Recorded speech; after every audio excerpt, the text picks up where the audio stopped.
Hello friends, welcome back. अगर आप हैं बिहार में नियोजित शिक्षक और बनना चाहते हैं राज्यकर्मी, तो आप सभी को एक परीक्षा से गुजरना होगा जिस परीक्षा का नाम है सक्षमता परीक्षा।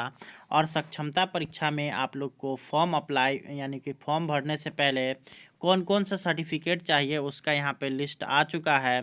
उस लिस्ट के अनुसार आप लोग को कौन कौन से चीज़ें तैयार रखनी हैं, सारा कुछ हम लोग इस वीडियो में डिस्कस करने वाले हैं। तो चलिए हम लोग इस वीडियो में आगे बढ़ते हैं और सारे चीज़ को हम लोग डिस्कस कर लेते हैं, कौन कौन से चीज़ें आप सभी के लिए आवश्यक है। तो चलिए शुरू कर लेते हैं इस वीडियो को। आइए हम लोग एक एक कर करके सारा कुछ यहाँ पे जानते हैं कि सक्षमता परीक्षा में फॉर्म भरने से के लिए जो है आवश्यक कागजात कौन कौन से होने वाले हैं। इस वीडियो को आप लोग स्किप बिल्कुल भी मत करिएगा, सारा कुछ आप लोग यहाँ से नोट कर लीजिए। और जो कागज़ आपके पास नहीं है उन सारे चीज़ों को आप लोग जो है यहाँ पे बनवाइए, क्योंकि यह आप लोगों के लिए ज़्यादा समय नहीं मिलने वाला है इस फॉर्म को भरने के लिए। एक सप्ताह का समय काफ़ी अधिक है और उसी एक सप्ताह में आप लोग का पूरा फॉर्म फिलअप हो जाएगा। पहला यहाँ पे जो आप लोग का रिक्वायर्ड डॉक्यूमेंट है वो है आप लोग का 10th का मार्कशीट और 10th का सर्टिफिकेट, यानी कि आप लोगों का जो अंक प्रमाण पत्र है वो, और उसके बाद यहाँ पे सर्टिफिकेट आप लोग को निकालना होगा। कुछ शिक्षक साथी ऐसे होंगे जिन्होंने अभी तक अपना सर्टिफिकेट नहीं निकाला होगा, तो उन सभी को जो यहाँ पे ओरिजिनल सर्टिफिकेट लगाना है। प्रोविज़नल अगर दीजिएगा तो आपका फॉर्म रिजेक्ट हो जाएगा, तो इसलिए आप सभी अपना अपना ओरिजिनल सर्टिफिकेट निकलवाइए। और यहाँ पे आप लोग जो है उसका यूज़ आप लोग को उसका यूज़ यहाँ पे करना पड़ेगा। अगर आपके पास प्रोविज़नल है तो आप लोग का यहाँ पे फॉर्म को रिजेक्ट किया जा सकता है। दूसरा जो चीज़ है आपका 12th से मैक्सिमम क्वालिफ़िकेशन जैसे एमए बीए का मार्कशीट और सर्टिफिकेट दोनों लगाना है। यहाँ पे एक चीज़ और इसमें 10th वाला में ये लगाना आवश्यक इसलिए है क्योंकि 10th के मार्कशीट में ही आप लोग का सारा डेट ऑफ बर्थ वगैरह जो है यहाँ पे दिया हुआ रहता है। दूसरा जो चीज़ है यहाँ पर 12th, यानी कि मान लीजिए कि आप आईए हैं तो आप जो है यहाँ पे आप सभी को उसका मार्कशीट और उसका सर्टिफिकेट दोनों लगाना होगा। प्रोविज़नल से वहाँ भी काम नहीं चलने वाला है।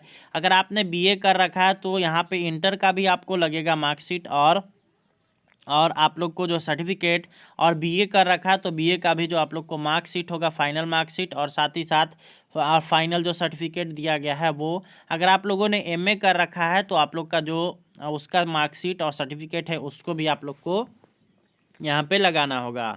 तो यानी कि आप लोग का जितना भी मैक्सिमम क्वालिफिकेशन है सारा का सारा चीज़ का आप लोग को मार्कशीट और सर्टिफिकेट यहाँ पे लगाना होगा। तीसरा जो चीज़ है यहाँ पर कि प्रशिक्षण से संबंधित, जैसे किन्हीं शिक्षकों ने यहाँ पे डीएलएड कर रखा होगा, किन्हीं ने यहाँ पे आप सभी के द्वारा जो है इग्नू के द्वारा जो चलाया गया था, आप सभी ने उसको कर रखा होगा। कुछ शिक्षक ऐसे होंगे जिन्होंने ओडीएल कर रखा होगा, तो उन सभी को जो है अपना प्रशिक्षण से संबंधित जो है अपना अपना मार्कशीट लगाना है और साथ ही साथ सर्टिफिकेट भी उसका लगाना है। बीएड वाले में भी यही चीज़ लागू होता है कि आप लोग को बीएड का मार्कशीट और सर्टिफिकेट दोनों लगाना है। दोनों का दोनों आप लोग का यहाँ पे ओरिजिनल होना चाहिए। अगला जो चीज़ यहाँ पे लगेगा आप लोग का वो है आप लोग का नियुक्ति प्रमाण पत्र। नियुक्ति प्रमाण पत्र भी आप लोग को इसमें लगना है और नियुक्ति प्रमाण पत्र आप लोग को यहाँ पे स्कैन कर करके अपलोड करना पड़ेगा।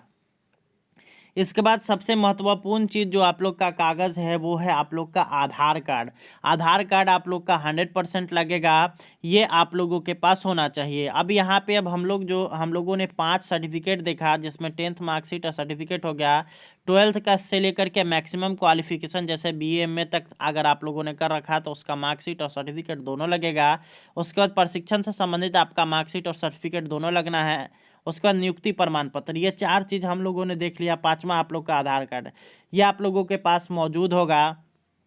परंतु अब जो मैं आप लोग को बताने वाला हूँ ये आप लोग के पास हो सकता है कि मौजूद नहीं हो, तो ये सारा चीज़ आप लोग को बनवाना होगा और इसको बनवाने में 2 से 3 दिन तो कम से कम लग ही जाएगा।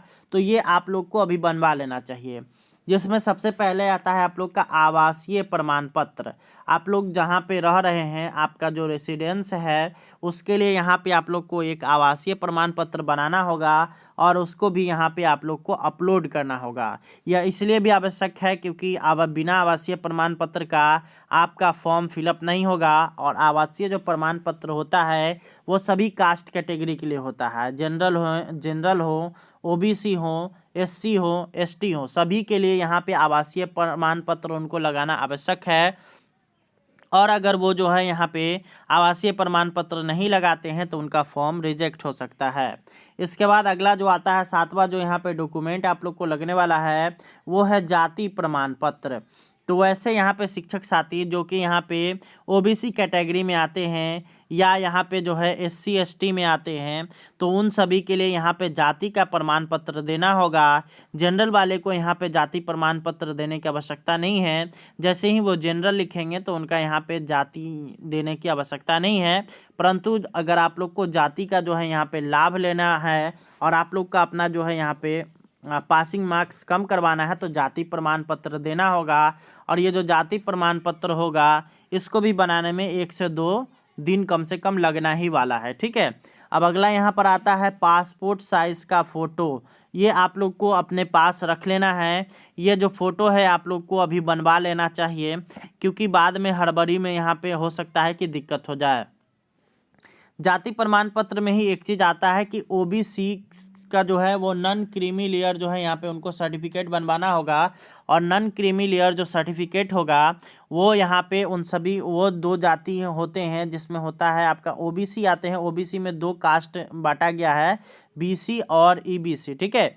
तो BC और EBC दोनों को जो है यहाँ पे अपना जाति प्रमाण पत्र वो नॉन क्रीमी लेयर बनवाना होगा। इससे फ़ायदा क्या होगा कि आप लोग का जो यहाँ पे पासिंग मार्क्स है वो घट जाएगा। ये आप लोगों को यहाँ पे देखने को मिलेगा। अगला जो यहाँ पर आता है वो है EWS सर्टिफिकेट।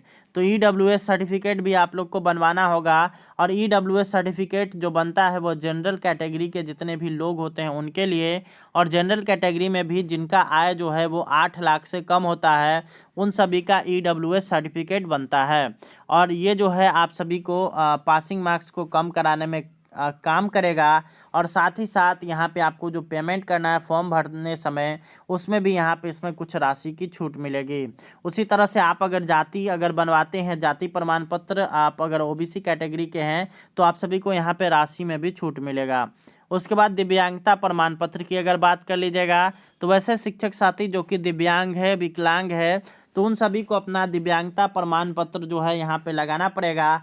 और आप सभी को जो है यहाँ पे अपना उस दिव्यांगता सर्टिफिकेट को जो है अपने पास रख लेना है क्योंकि यहाँ पे आप सभी को उसकी ज़रूरत पड़ने वाली है। बिना उसके आप लोग का फॉर्म फिलअप नहीं हो पाएगा। तो उम्मीद आप लोगों के लिए मैंने इतना सारा यहाँ पे डॉक्यूमेंट बताया है, ये सभी आप लोग के पास होना चाहिए। उम्मीद करते हैं कि आपको वीडियो पसंद आया होगा। आप लोग से मिलेंगे नेक्स्ट वीडियो में।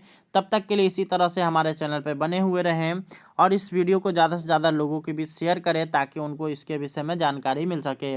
आप लोग से मिलेंगे नेक्स्ट वीडियो में। फॉर्म आप लोग का बहुत ही जल्द फिलअप होगा, उसकी भी प्रक्रिया मैं बताने वाला हूँ। धन्यवाद। Thanks for watching.